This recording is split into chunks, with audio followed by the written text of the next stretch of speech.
This episode is dedicated to Frank Simmons, Chris Lay, Chrysanthemum Desir, and James Generic for becoming our newest Southpaw supporters and helping to make this project possible.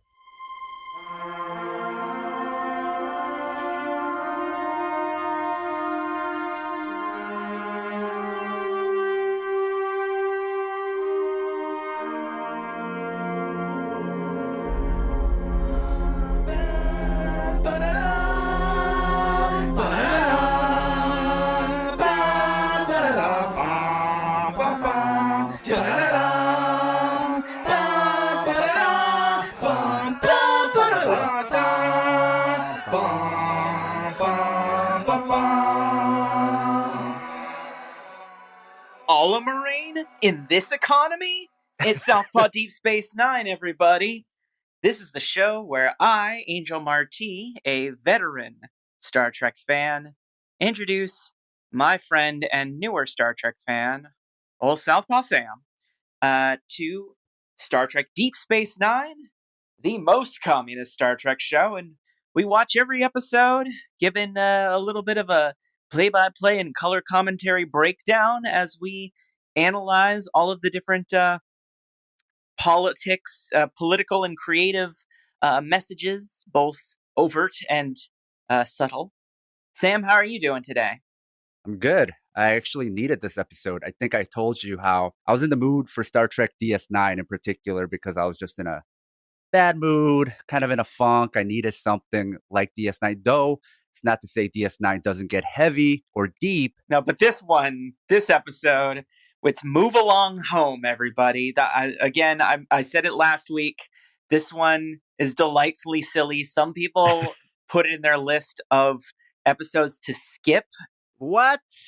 That's a fallacy. That's a heresy. It's just wrong in every way because I think you can't fully appreciate Deep Space Nine if you're only going to go for the serious stuff.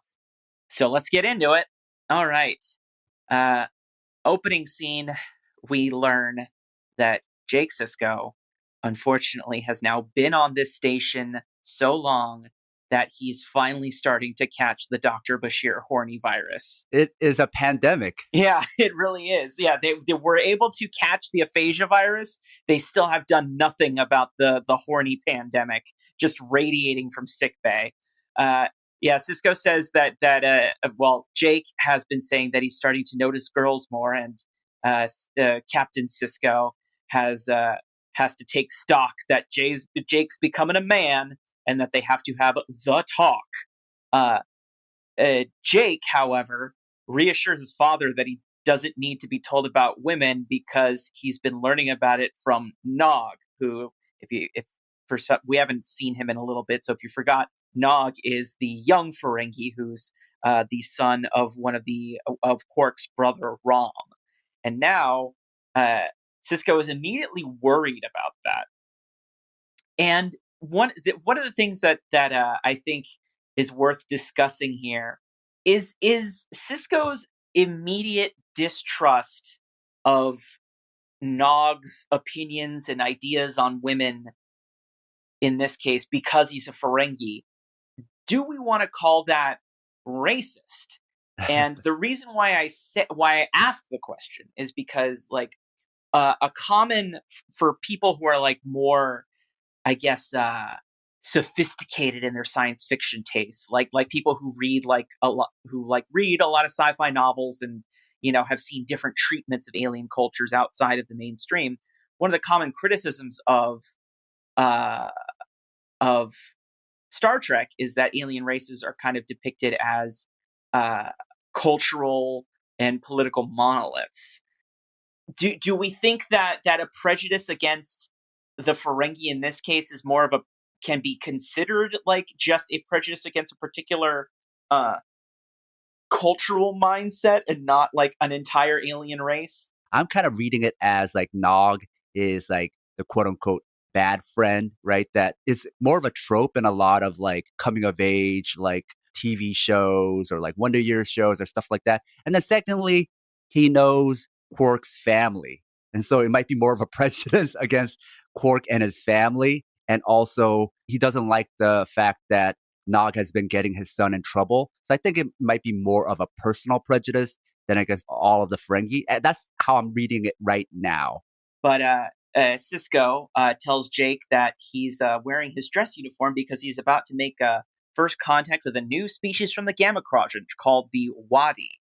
And before he leaves, he tells Jake that first contact is like a first date with a girl. Now, Sam, I don't know about you, but have you ever been on a date with a woman that carried the potential risk of starting an interstellar war?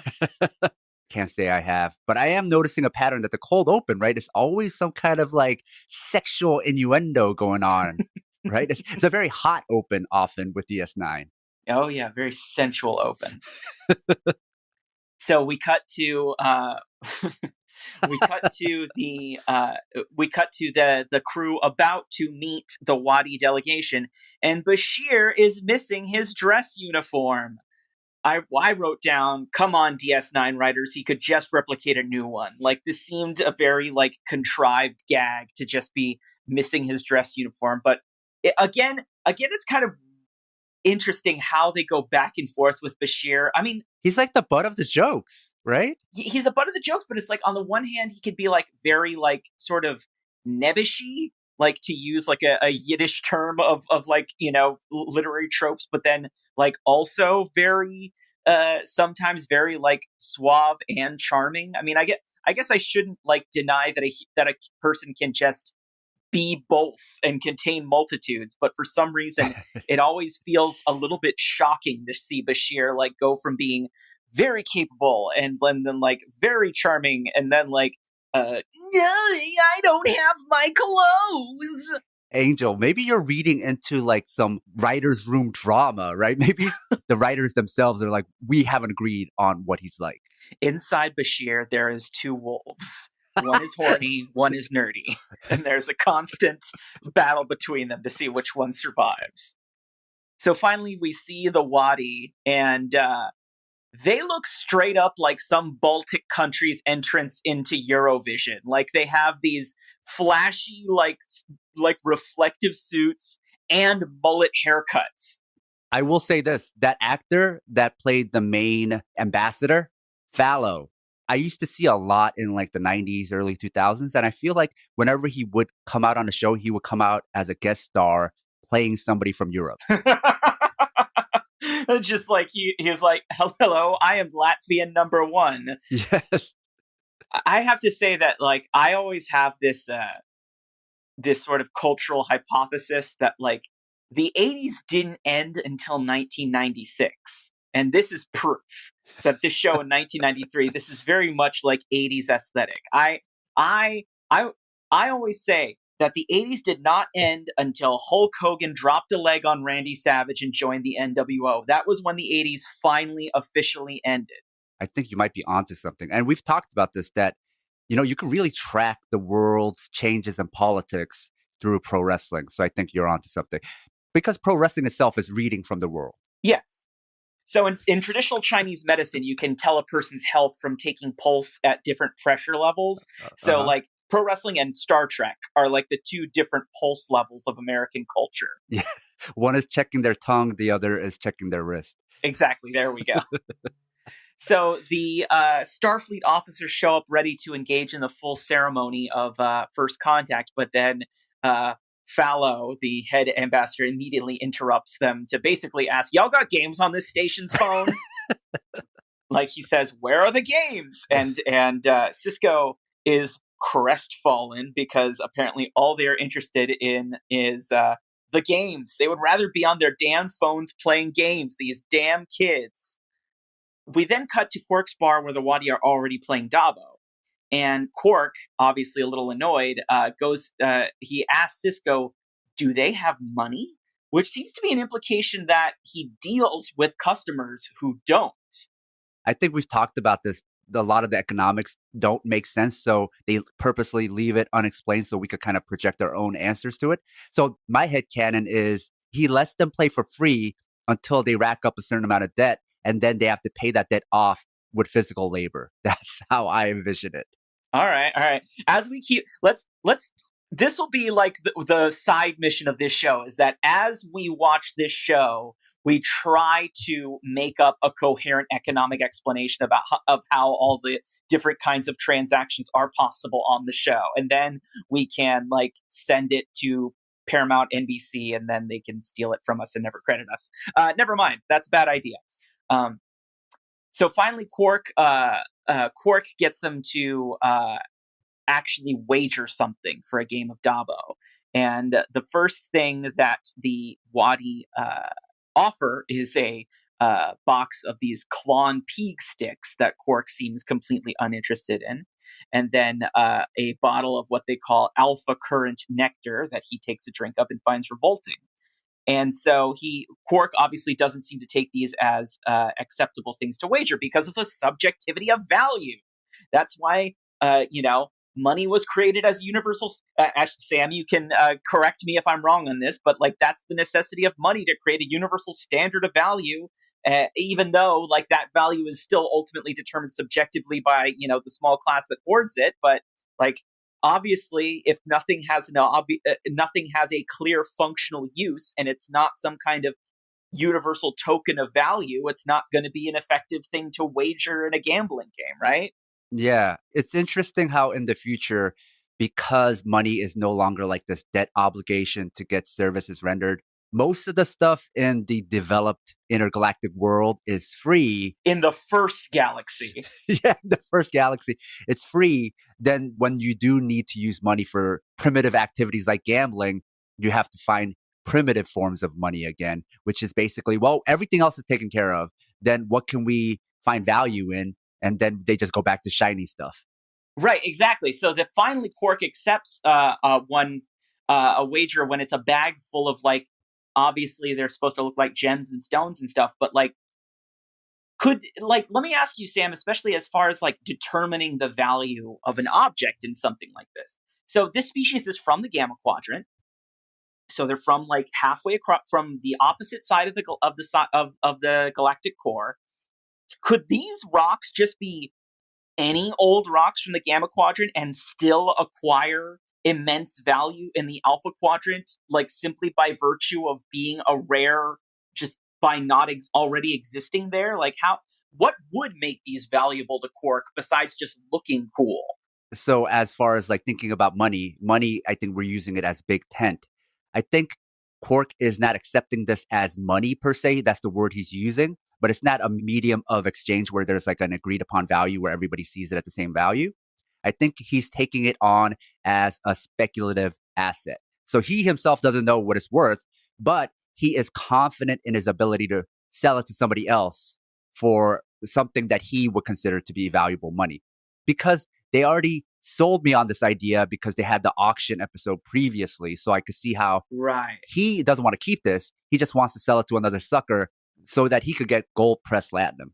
Is there a specific term for the value of an object that comes in the potential to sell it for like to sell it for, a decent price like that? Yeah, that's what the term speculative means. Excellent. I learned something new today. Thank you, Sam. I think that's why you hear that term a lot with startups, with penny stocks, and with crypto, because none of these companies are making any money. And in the case of crypto, they're not companies at all. So there's no way for you to try to evaluate them. So it's all based on speculation of what you speculate that you could sell that to somebody else for.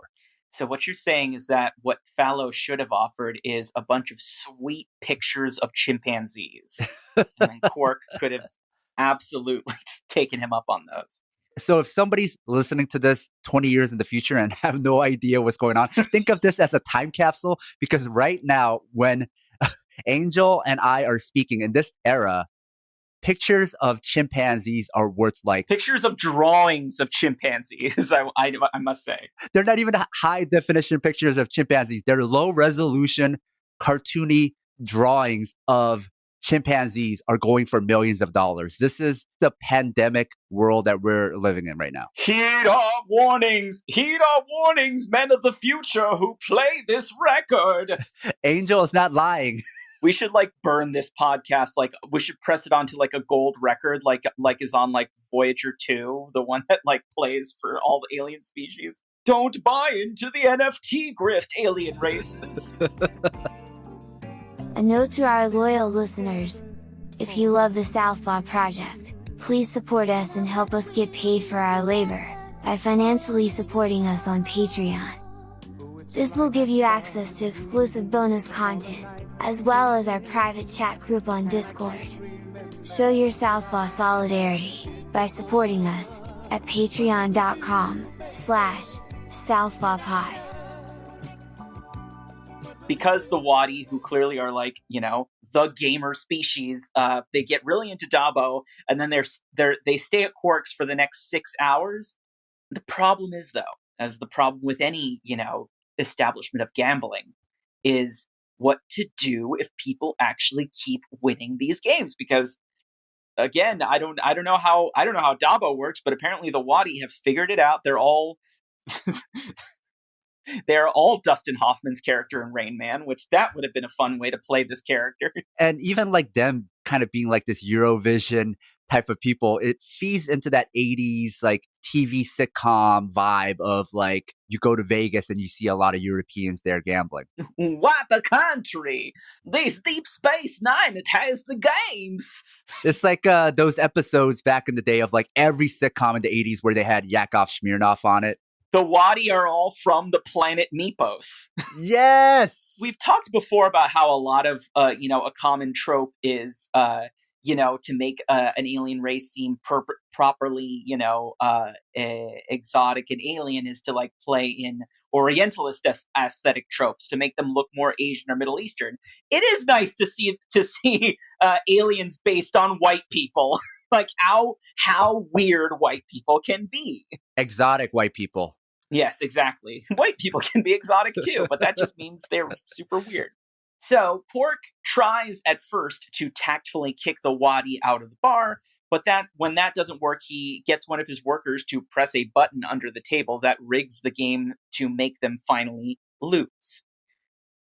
So before we see what the effect of that, though, we then cut back to Cisco coming. Cisco, by the way, while the Wadi were playing for 6 hours, at one point he just finally gives up and says, okay, they don't want me to do anything actually diplomatic with them.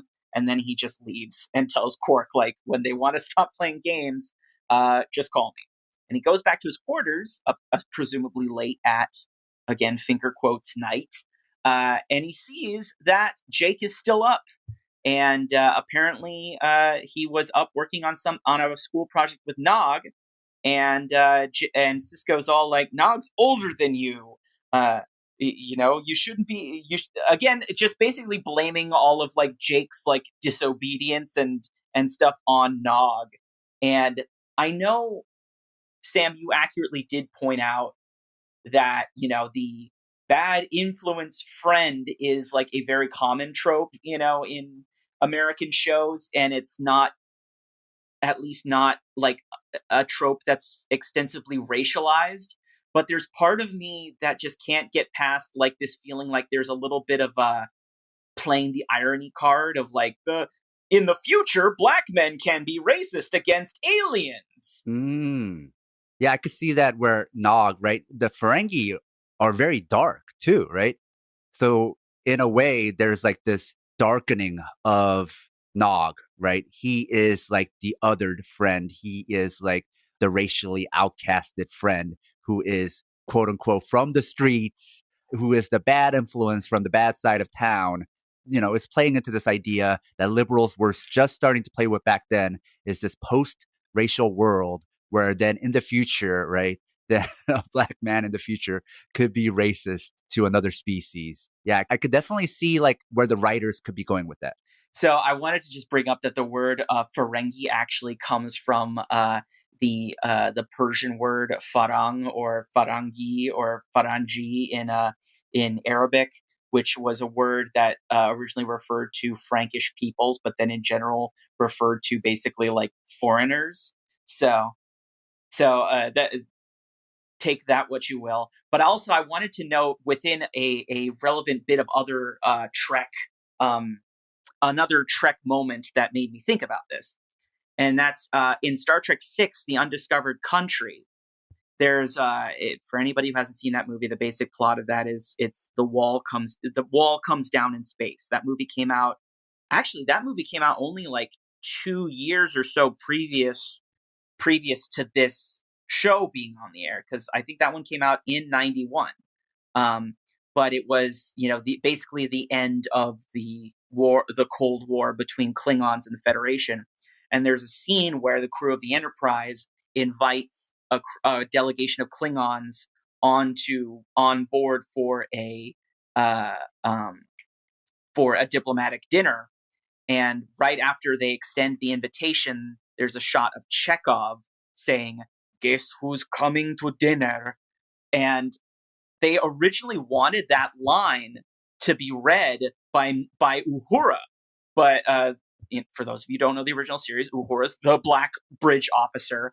But Nichelle Nichols refused to say it because she kind of understood how fucked up that was. So they gave the line to Chekhov.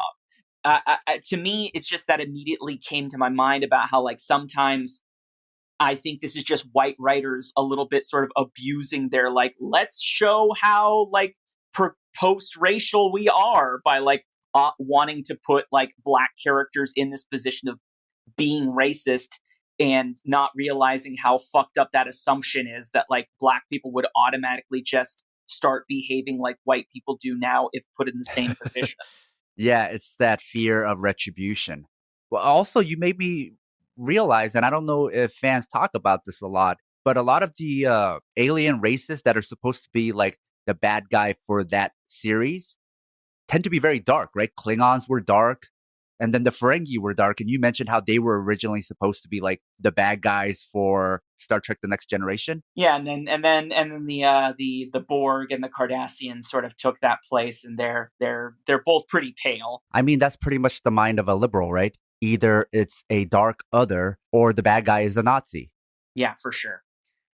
So then we cut back to Quarks after that tender scene, and then the Wadi actually discover Quark rigging the table, and thank God they aren't Nausicaans, because if you have seen previously, if you had been watching Trek regularly, you would have seen the Star Trek: The Next Generation episode Tapestry, where the Nausicaans are in a game of Domjot with Picard.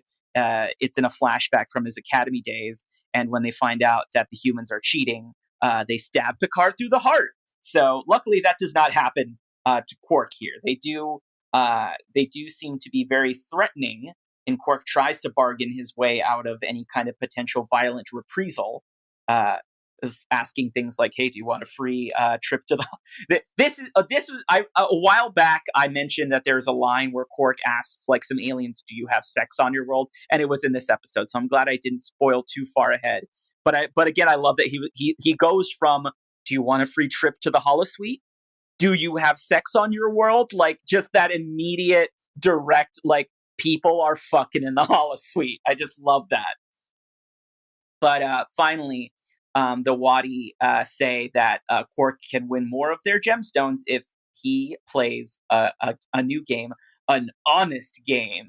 And in my head, I immediately just cut to the 90s commercial for the board game Crossfire. It was like, this is the game you play in the post-apocalyptic nuclear wasteland. It was like, they show the two kids like playing the game and everything behind them is like on fire. It's like this game is supposed to be like Logan's Run or something. It's like how they determine who wins, and gets to, have access to the water trough or something. It's sometime in the future.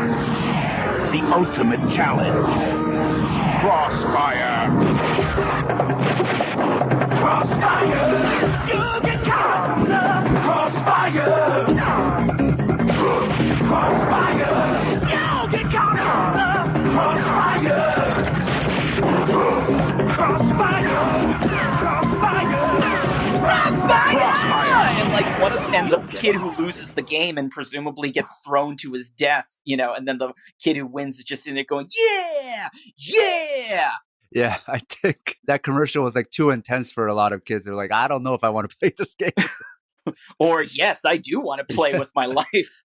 The game. So it's like they're like, there's an honest game. Like, let's play a new game, and they open this tiny box, and this huge board game materializes out of thin air into this empty space. It just made me realize like uh, how it just brought back all of these flashbacks of like commercials and TV shows from the early '90s that were all about like video games, virtual reality, like Nick Arcade, that was all about like at the end you get to go into a video game and fight our boss characters. And also, I think this episode draws from like a popular genre back then of choose your own adventure books. Oh yeah, oh yeah. So this game is called Chula, which I love because that is also Mexican slang for an attractive woman. Although they pronounced it Chula, but to me, this game is about flirting with all of the really sexy tattooed Mexican women who cut my hair at Floyd's 99, because that's a game I play twice a month. I'm getting the horny disease too. I'm sorry. I need to go report to the infirmary. They start like setting up the game without really explaining everything. They're just like, we'll start at Fallow is like, we'll start at the second shaft, and then Quark says, shouldn't we start at the first? And then he goes, only children enter at the first shaft, basically saying, get good, noob. And the way Quark is shown to be absolutely both frightened and confused as they set up Chula, it just sends me back to every time anybody has ever tried to get me to play Settlers of Catan with them. Have you ever played that, Sam? I feel like I spent a lot of time with somebody trying to set the game up more than actually playing. And then after like hours to set up, and I can't wait around anymore. I gotta go. Yeah, like I almost think that like Settlers of Catan is some kind of Andy Kaufman type prank where it's like the real game is seeing how long everybody can wait for the setup to be finished. And you just see who lasts the longest. I don't know anybody who didn't own the game who has ever played the game. Everybody I know who has ever played it were owners of the game, but anybody who's like us who were guests over at somebody else who had the game, they never played. So that means only their family members were able to sit around waiting because they lived there.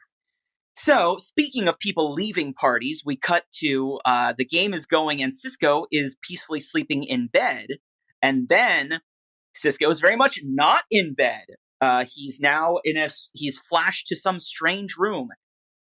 Yeah, it's just like I feel like I remember like in 1993 or something when I had like very basic text-based adventures games. Like it would always just like for me it would like the first few minutes would always just be like open door won't open other door won't open. Like that was the way they killed time in like the top quarter of most text-based games.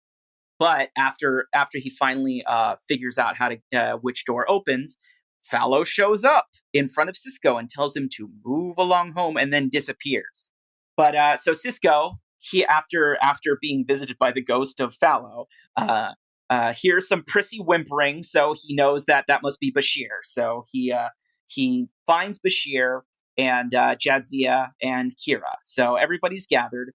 I will say up top, and I'll cite some more examples as we keep going, but I think the best thing about this episode, about Move Along Home, is just how all of the characters just react to everything in such a perfectly consistent manner that, like, if you wanted to show, and the fact that it's not like, an arc story, like dependent on any kind of like if you wanted to have a really good, like, and like if you wanted to show, like, if you had like a 10-year-old like nephew who you wanted to get interested in Star Trek, and you wanted to like show him an episode that he didn't need to be like briefed on, and that would be fun, and also very much like let him know who all the characters are, like it's this one.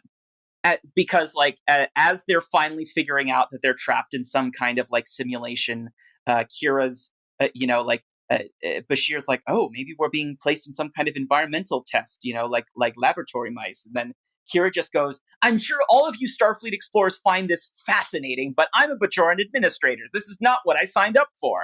Like, just she is too annoyed to be impressed by her fancy sci-fi predicament. And I love that about Kira so much. And then Jadzia, again, this is a good kid-friendly episode because Jadzia suggests the Scooby-Doo strategy and says everybody should just split up. And before they split up, Cisco just looks at Bashir, just goes, "If all else fails, Doctor, just yell again." Fucking owned. There's the rest of this episode is filled with some really good fucking burns. Like, everybody is like, there's moments where a lot of characters are mean to each other, but in such delightful ways. Yeah. If you love the Southpaw Project, please support us and help us get paid for our labor by financially supporting us on Patreon. It'll help us supplement the cost of running this project, the incredible time and energy we put into it 7 days a week. And you'll be giving us some breathing room, not only to juggle Southpaw with our day jobs, but also to expand Southpaw into other areas.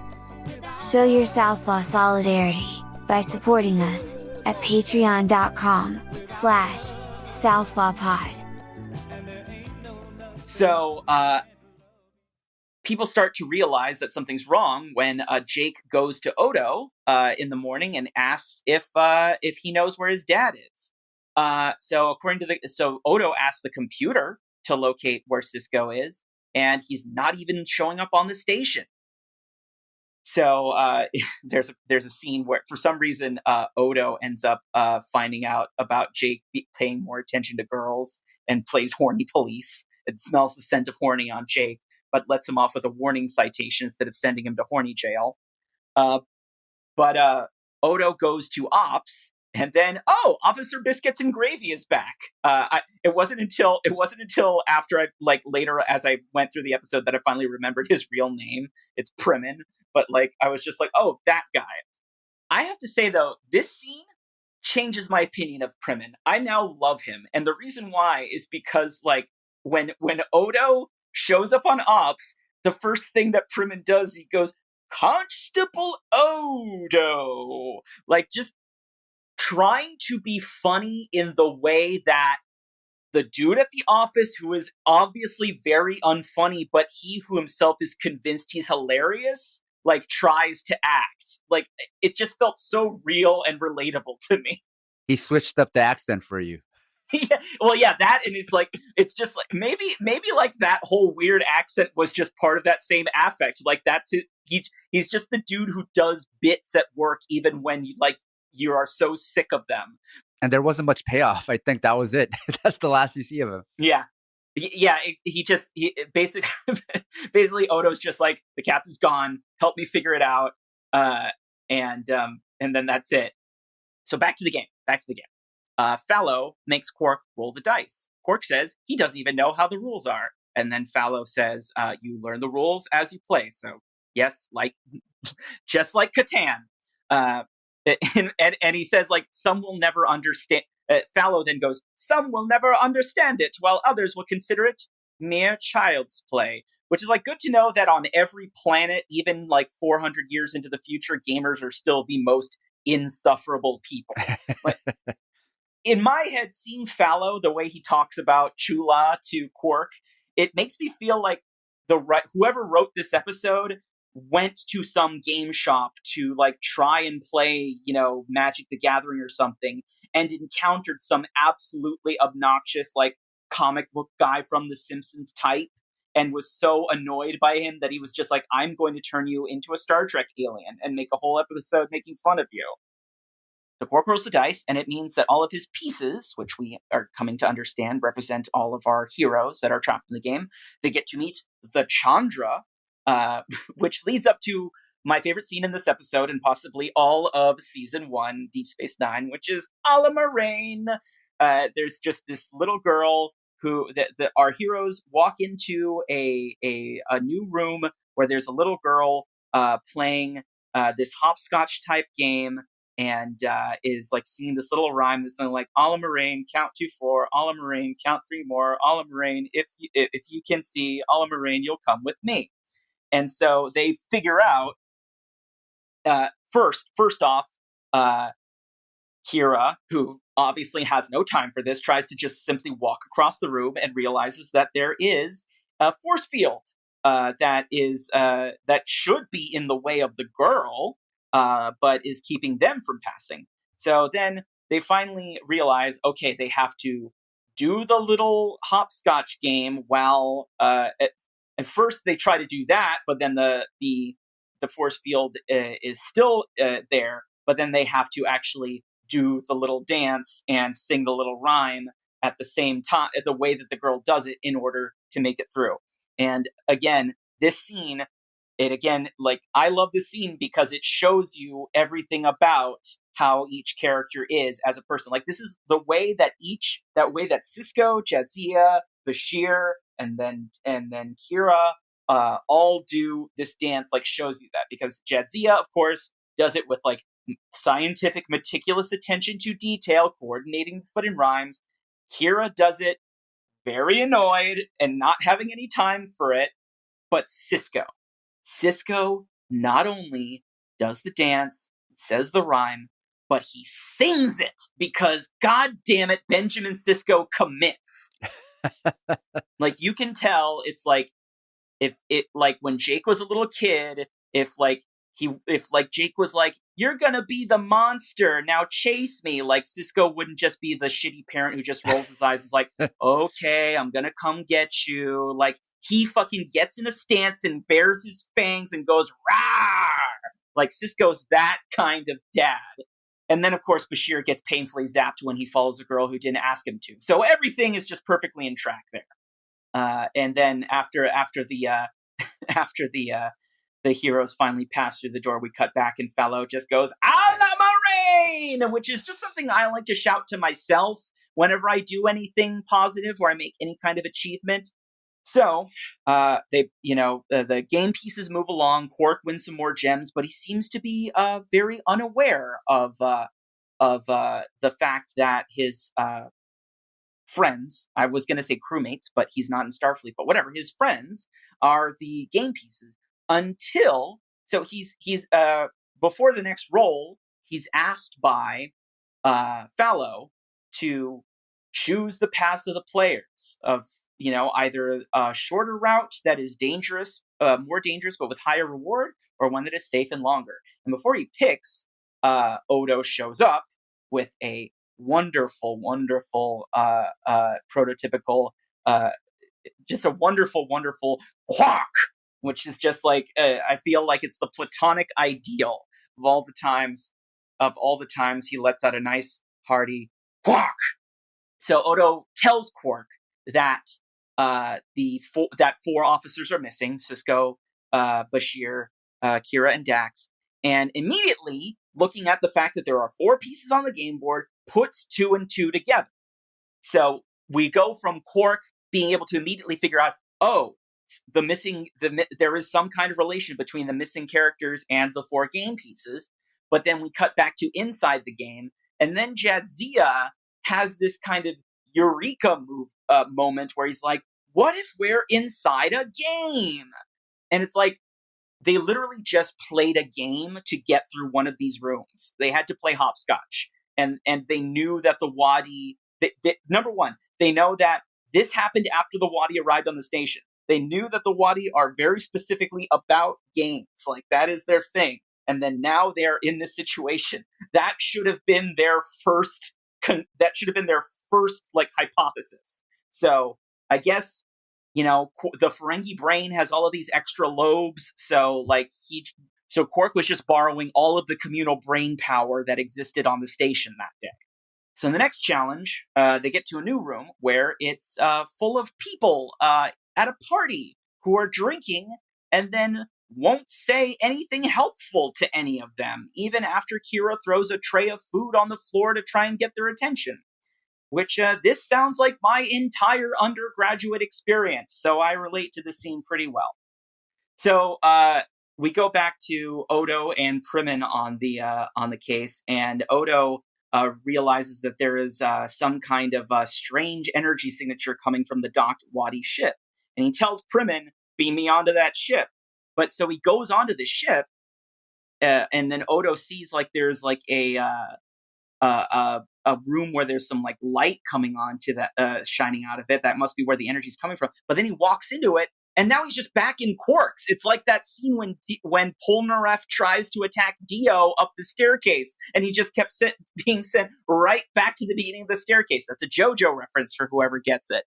So now, because the Wadis see that he was poking around in their shit, he's like, "You get to be in the game too."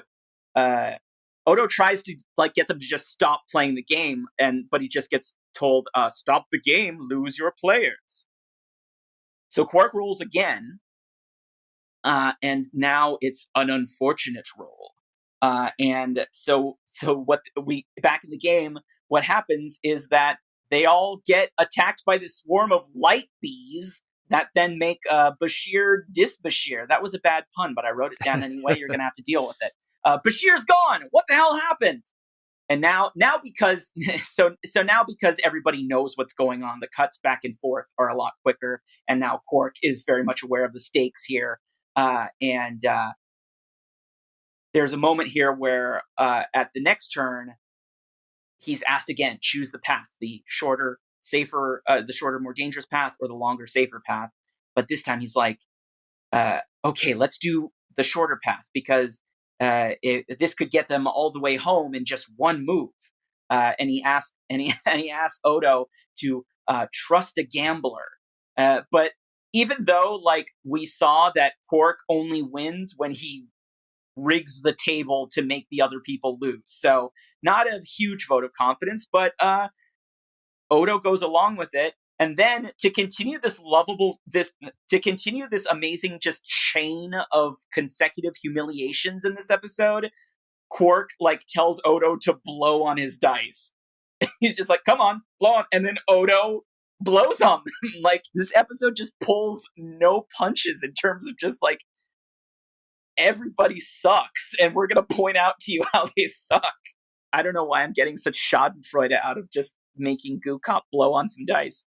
But now, the result of this roll, of the next roll of the dice, Quark is then forced to choose one so that two may live.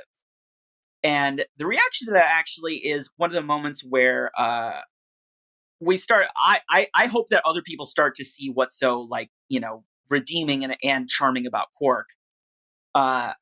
I think we already know why he's charming, but here, this shows that he's definitely supposed to be a sympathetic character because he refuses to choose. He doesn't want, he's obviously, like many businessmen, like many capitalists, he's fine with lives that he doesn't have to see be extinguished in the process of his business dealings. But now that he's basically forced into the trolley problem, he refuses to pick it. He begs to not have to. So at least we understand that he has some sense of a conscience, and that his personal, he starts sobbing and crying, begging in front of Wadi. So we know that his personal pride is less important to him than, avoidable deaths that don't yield any profit. So I like this scene. Obviously it's a low bar, for Quark to pass. But I like seeing that moment with Quark. But then Fallow just goes, fine, we'll just have the game pick a random player to sacrifice. It's a very Squid Game-like episode. That's true. Deep Space Nine predicted COVID-19. Deep Space Nine predicted Squid Game. Deep Space Nine predicted all the shit you love now. And not love, but all the shit that's around now. So they finally so our heroes finally do make it to the final stage, but it's this rocky cave where there's some light at the end of the cave, so it must be near the exit.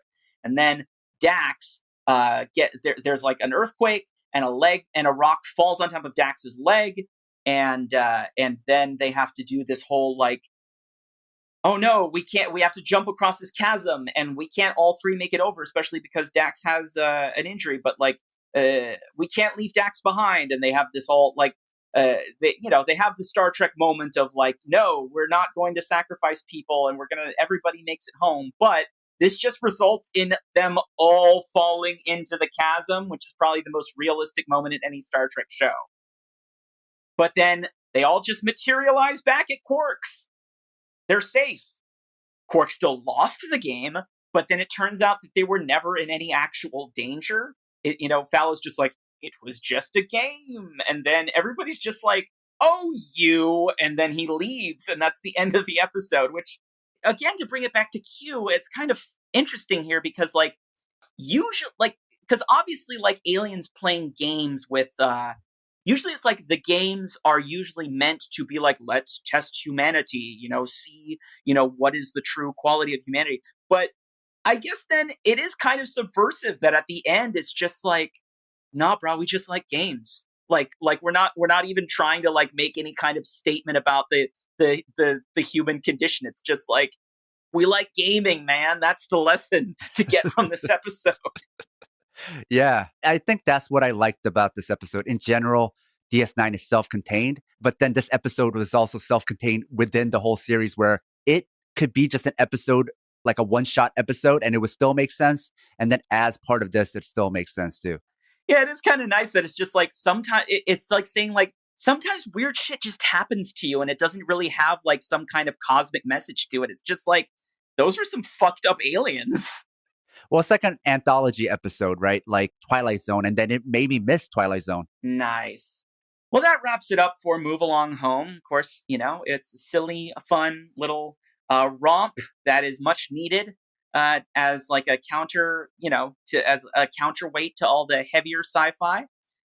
We'll be back next week with the 11th episode, which is going to be The Nagus. That's going to be another fun Ferengi-centric episode where we'll learn a little bit more about the culture of that species. Any other final thoughts to share about this episode before we say goodbye to our listeners, Sam? Nah, that was it. All right. Well, we'll move along home then. Guys, if you like us, please support us on Patreon. That's www.patreon.com/southpawpod. That's where you can contribute $4 a month and get access to our Discord community, which is a lovely little place.